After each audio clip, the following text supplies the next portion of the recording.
તો નર્મદામાં ભરૂચના સાંસદ મનસુખ વસાવા દિશા મીટિંગમાં ગુસ્સે થઈ ગયા. બેઠકમાં ઉપસ્થિત ન રહેનાર અધિકારીઓનો તેમણે જવાબ માંગ્યો હતો અને આ અંગે પત્ર લખવાની પણ વાત કરી હતી. નેશનલ હાઈવે, એસઓયુ અને રેલવેના કેટલાક અધિકારીઓ દિશા મોનિટરિંગ બેઠકમાં ગેરહાજર રહ્યા.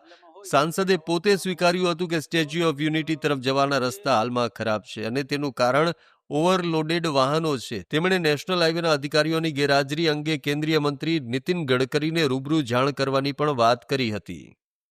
નેશનલ હાઈવેનું કામ બગડી ગયું છે. મેં થોડા 4 દિવસ પહેલા જ નીતિન ગડકરીજીને પત્ર લખ્યો છે અને અહીંયા જે કચેરીઓવાળા જે છે ભારત સરકારની જે કચેરીઓ નેશનલ હાઈવેની અહીંયા વડિયામાં જ છે, પણ એ ખરેખર આવવું જોઈએ.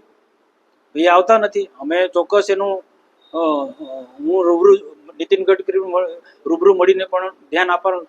નેશનલ હાઈવે ફક્ત અહીંયા આપણા પૂરતું નહીં, વલસાડના એમપીએ પણ આ માટે ધ્યાન દોર્યું છે. બીજા વડોદરાના એમપીએ પણ નેશનલ હાઈવે મારે સ્પષ્ટ કહેવું છે કે જેટલું ધ્યાન આપવું જોઈએ તેટલું નથી આપતા.